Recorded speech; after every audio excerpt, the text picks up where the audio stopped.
जब आप मोबाइल में इर्द गिर्द का जो वातावरण है, आप अच्छा चीज़ करके चला के देखिए, आपको व्यू जाएगा 2000।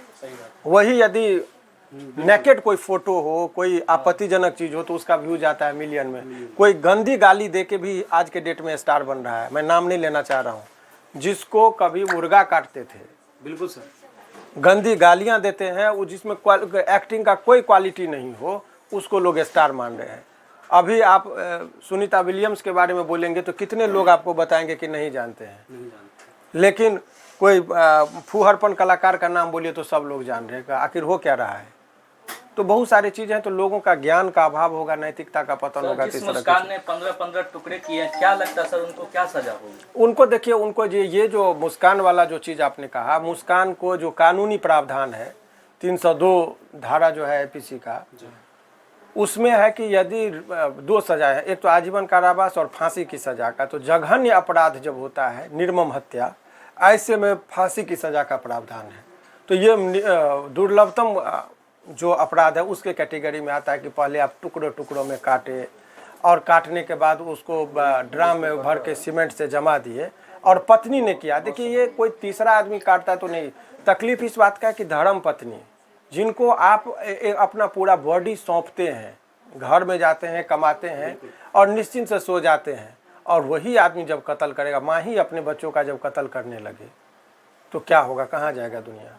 पत्नी ही पति का कत्ल करने लगे, पति ही पत्नी का करने लगे, तो क्या होगा?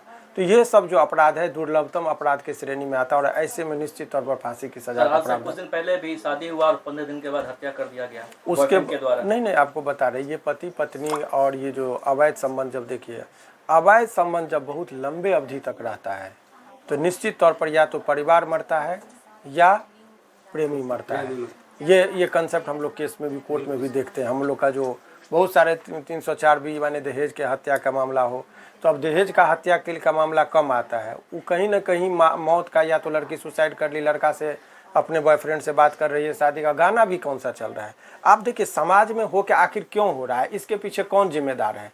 तो राइटर जिम्मेदार है, म्यूजिशियन जिम्मेदार है, जो गाना गा रहा है वो अभी क्या कौन सा गाना चल रहा है कि आए सनम भुला न जइह ससुराल में जाके, उसका क्या इम्पैक्ट पड़ रहा है युवा पीढ़ी पर?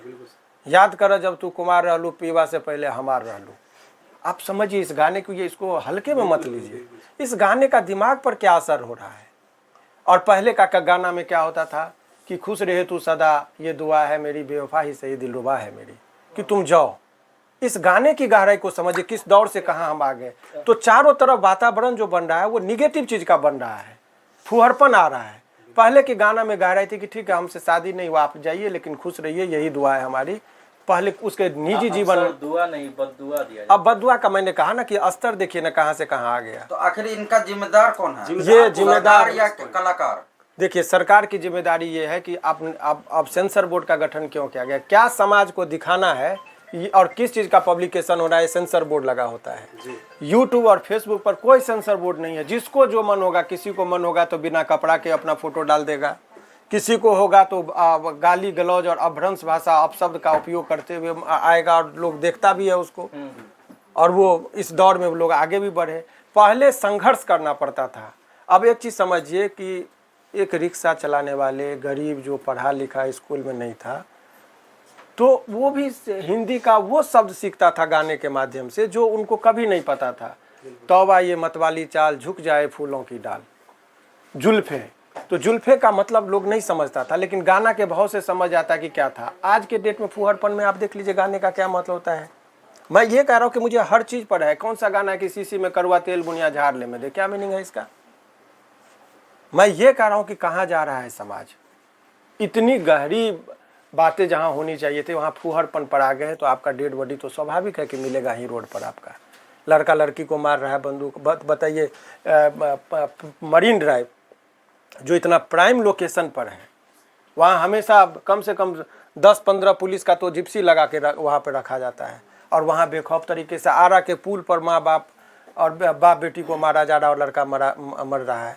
तो समाज अब बहुत दूषित हो रहा है। ये बहुत चिंता का विषय है। अब लड़के जो हैं वो शादी करने से डर रहे हैं।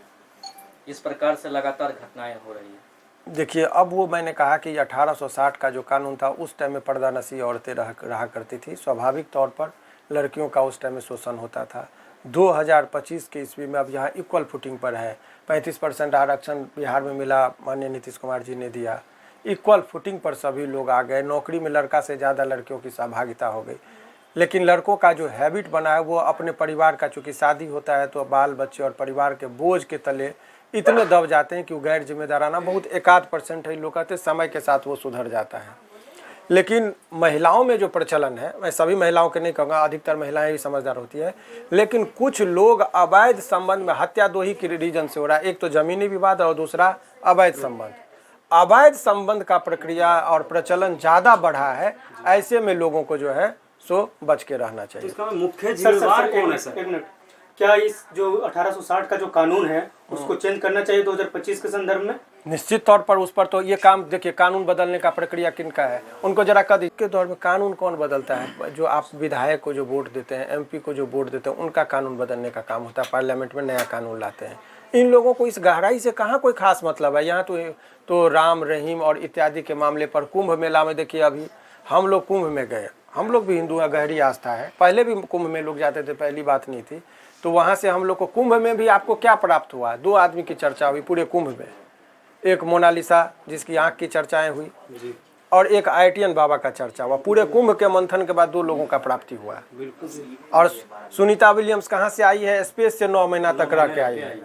तो अमेरिका कहाँ जा रहा है? स्पेस में जा रहा है। और हम लोग कहाँ से ला रहे हैं? एक तो करोड़ों लोग कुंभ मेला में गए और चर्चा किस बात का हुआ? आफ्टर एंडिंग ऑफ द कुंभ, माला बेचने वाली मोनालिसा का और एक IITN बाबा का जिसका भविष्यवाणी हुआ। तो क्या प्राप्त हम लोग कर रहे हैं? इस चीज पर कहेंगे तो विवाद होगा। चलिए, बहुत बहुत धन्यवाद। सर एक सवाल और लास्ट, जिस प्रकार से तलाक होता है तो लड़का लड़की को एलुमिनी देता है, तो अगर खुद से लड़की अगर तलाक लेती है लड़का से, तो उस बेस पे एलुमिनी मांगना चाहिए लड़की को? देखिए, म्यूचुअल कंसेंट से यदि होता है, 13B में हिंदू मैरिज एक्ट में प्रावधान है कि म्यूचुअल कंसेंट से यदि आप डाइवोर्स लेंगे तो लड़का यदि सहमति होता है तो वहाँ पर ना तो कोई मेंटेनेंस दिया जाता है और ना ही उनको कोई 1 टाइम सेटलमेंट की में कोई बातें कही जाती है।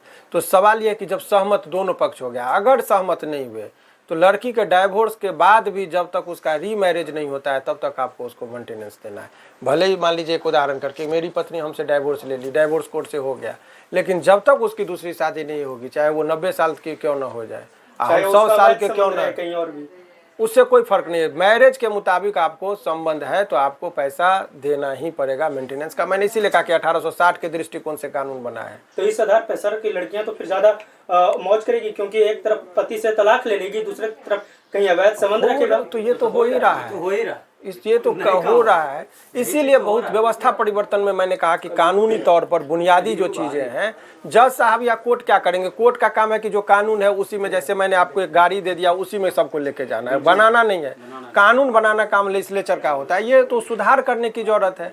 भारतीय, पहले IPC इंडियन पिनल कोड था, भारतीय दंड संहिता, उसका अब नाम रख दिया भारतीय नागरिक न्याय संहिता। तो न्याय संहिता नाम दे दिया लेकिन मटेरियल वही छोड़ दिया, तो क्या हो गया? डब्बा वही है, कवर चेंज किया और मटेरियल वही है, तो क्या फर्क पड़ता है? सर वीडियो के माध्यम से कभी चाहेंगे कि सर संसद तक आवाज उठाए और इस मुद्दा पे कम से कम एक नया कानून आए लड़कों के? बहुत गंभीरता से इस बात की जरूरत है। निश्चित तौर पर लड़कियों के लिए कानून आना चाहिए। जब दहेज मुक्त भारत बनाना चाह रही है सरकार, तो मेंटेनेंस मुक्त भारत भी तो बनना चाहिए। देखिए, मेंटेनेंस मुक्त बनना चाहिए। मैंने क्या कहा कि जो भी आपके सोच आ रहे हैं, अभी कोई नया कानून आ ही नहीं रहा है। कानून तो 1860 में बना, जिस टाइम में महिला, 1860 ईस्वी की बात आप सोचिए, उस टाइम में महिलाओं की स्थिति क्या थी हमारे देश में। उस दौर में लॉर्ड माइकले साहब ने जो कानून बनाया था, वही कानून को अभी घींच के उसी पर कमोबेश चला। ये मानने को तैयार ही नहीं है लेजिस्लेचर कि भाई 2025 में लड़कियों का सोच बहुत आगे बढ़ गया है, अब इक्वल फिटिंग पर आ गए हैं। उस टाइम में लड़कियां पैदल भी नहीं चलती थी, आप साइकिल, मोटरसाइकिल, और सुनीता विलियम्स जैसे लोग स्पेस में भी जाके रह के आते हैं।